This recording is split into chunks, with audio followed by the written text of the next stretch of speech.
What we just saw tonight was a vintage Caitlin Clark performance. 22 points, 9 assists, 47% from the field, 44% from three. And by far the best player on the floor, Caitlin Clark just had a fantastic game against the Valkyries. And it was a game where early on, the Valkyries were whooping the Fever. They looked better in every single way. They were strong. Tonight was another reminder of why Caitlin Clark is one of the most exciting players in the game.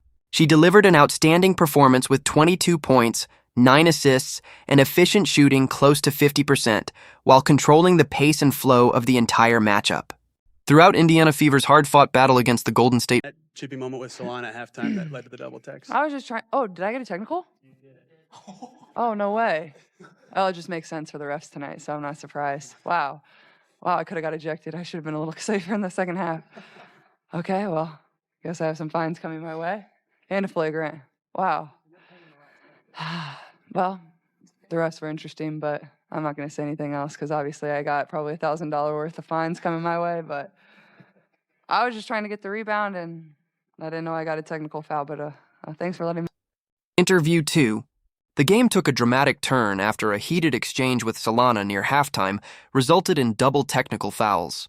Looking back on the moment, Caitlin Clark appeared surprised by the decision, joking that the officiating made it seem why it seemed like they were going to confidently win this game from the sample size of the first half. But you got to see the Indiana Fever resilience, and you got to see Caitlin Clark rally her team back. But more than that, you got to see that Caitlin Clark ain't no daggone chump. One thing that we've been seeing since Caitlin Clark came into the WNBA is that when she plays against these new teams, bench players start playing like starters because they want a piece of that Caitlin Clark pie. They want the media attention, the notoriety that comes with playing against Caitlin Clark, and in this game, it was Interview 3. In the middle of an intense and physical matchup, a play involving Danielle Robinson and Caitlin Clark quickly became one of the most talked about moments of the game. Many fans believed Robinson made significant contact with Clark using her elbow, and clips of the incident... Call the president, where's Caitlin Clark? Have no fear, Caitlin Clark is here, y'all. Come on, man. MVP mode unlocked tonight. Hey, Tiffany Hayes, thank you. Salaun, thank you for unlocking the beast in CC. Come on, man. Hey, this play right here. Main thing I want to look at right here. Main thing. And then another one. That was a beautiful pass, by the way. Beautiful pass to Lexi in the corner. Look at this. Look at this. Interview 4. Clark appeared surprised by the situation, but managed to stay composed throughout the game. Afterward, she made light of the technical foul and joked about the possibility of receiving fines. Yet it was obvious that the emotions... The Indiana Fever showed a lot of fight against the Golden State Valkyries because the Valkyries came out, they're a team, they have length, they have athleticism, they were hacking a little bit, and the Fever fought through it. Caitlin Clark fought through it. She had struggled against the Valkyries last year, not in this one. She's been hitting the logo bombs. She's diming people up. Got the support from Aaliyah Boston and Kelsey Mitchell. As always, Sophie Cunningham was good off the bench. Raven Johnson made a nice impression in her minutes, and it was nice to see the Fever. Interview 5. The WNBA has been looking for greater visibility, and right now it has everyone's attention. Whenever Caitlin Clark takes the court, the spotlight follows. Her games have become must-watch events filled with competition, emotion, and Fever defeat the Valkyries for the first time after last season getting swept by them in a game that I really wanted the Indiana Fever to win. Caitlin Clark was back in the lineup, and this thing at one point turned into the Caitlin Clark versus Tiffany Hayes duel. And man, it was competitive. They were talking junk to each other. They were firing up. It was physical. They were letting each other have it, and at the end of the day, Caitlin got the better of the situation, finished the game with 22 points, 9 boards, looking every bit like the MVP candidate that she is. Interview 6, y'all. One thing has become impossible to ignore. Caitlin Clark refuses to be intimidated. No matter how physical or intense the competition gets, she continues to compete at a high level and embrace the challenge. Opposing teams... Get it, man. Let's get it. I'm in your face. What you had to say? What you had to say? What you had to say? What did you have to say, man? Oh, man. Hey, hold on. This not it, though. Yeah. Me and you, Tiffany. Me and you, I want all that smoke.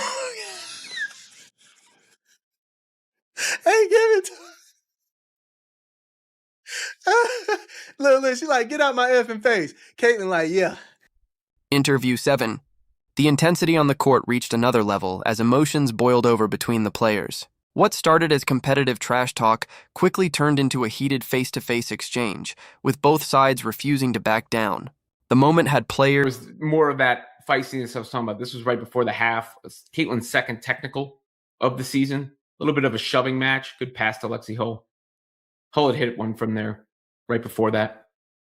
Janielle Salaün and Caitlin. And look at Myisha Hines-Allen, by the way. Come running in. So you know you got Myisha Hines-Allen. We know how famous Sophie got for standing up for Caitlin last year. Hines-Allen not hesitant to run in and get herself involved in the action as well. And then, Caitlin even got a flagrant in this one. I don't think this should have been a flagrant. Definitely was a foul because she leans with this into the screen with her shoulder. I guess I could see it. They're saying she put a little extra. Interview 8. Tiffany Hayes brought relentless intensity from start to finish, combining aggressive defense, confident play, and constant communication on the court.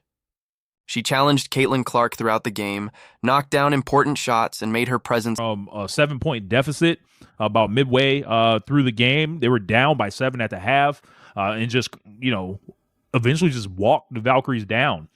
The Valkyrie were getting miracle minutes from Tiffany Hayes, who every time she sees Caitlin Clark, she just transforms into a human fireball for whatever reason. And Caitlin Chen, who averages 5 points a game and is kind of looked at like a joke, scores 18 points. Interview 9. Once Clark found her rhythm, the entire momentum of the game shifted. She started knocking down long-range shots, creating scoring opportunities with brilliant passes, and directing Indiana's offense with confidence and precision. What's up? You out here cooking people, huh? You got your little cross and your little back step 3 and you started popping off, huh? Let me give you some of that action. Look at that. Caitlin, yeah, I'm in your face, yeah. Hey, I love every bit of it, dog. I love every bit of it. Come on, man. They did nothing but piss Caitlin off, and Caitlin said, yeah, let me show you what time it is. You think this is first year Caitlin? Oh, wait a minute. You think this is second year Caitlin? Nah. See, this is what y'all have to understand, man. You give player 3 years, okay? You give them 3 years. Throughout that third year, you're going to see exactly who they are. Interview 10. As the game wore on, the intensity continued to rise. Physical play became a major factor, with tough screens, frequent contact, and several calls that left players and fans frustrated. The atmosphere grew more heated with every possession as competitors exchanged words To send a little message that she won't get punked either, and give it the other way. Basketball is a bit of a physical game. This one didn't have quite as much freedom of movement or those points of emphasis because the Valkyries were hacking early in the game. I think it got the Fever a little frustrated. The Valkyries didn't look like a team on a back-to-back. They had a tough, to be fair to them, that's a tough scheduling situation to play in New York the night before and then have to go play Indiana, less than 24 hours later. It's not a huge trip from New York to Indianapolis, but nonetheless, that's a tough turnaround for any basketball team. Interview 11. Following the controversial elbow incident, fans quickly found themselves divided. One side viewed the play as an unnecessary shot at Caitlin Clark, while others believed it was simply part of a tough physical basketball game. The debate spread rapidly across social media. Up for herself and not taking any stuff from the Valkyries. Now, I don't think this was one of these situations where girls are hating on Caitlin. I feel like this was just Caitlin going after the ball. The girl hit her with a chicken wing. The girl should have let Caitlin foul her. Maybe they would have went to the line and got some cheap free throws. I do not think this has anything to do with girls hating on Caitlin. I did not get any of that from the Valkyries today, man. Many observers felt the incident had less to do with players targeting Caitlin Clark and more to do with the intensity of a competitive game. From that perspective, Clark was simply fighting for the ball, while the contact that followed was part of a physical sequence that quickly escalated. Some believe the smarter play would have been to allow the foul and take the free throws, rather than creating additional controversy. Regardless of how fans interpreted the moment, the discussion only added to the spotlight surrounding Clark. She finished the game with 22 points and 9 assists. But the numbers were only part of the story. The bigger takeaway was the emotion, the tension, and the massive attention surrounding every game she plays. Caitlin Clark has become one of the driving forces behind a new chapter for the WNBA, where every matchup feels bigger, every moment sparks conversation, and every game creates another memorable storyline.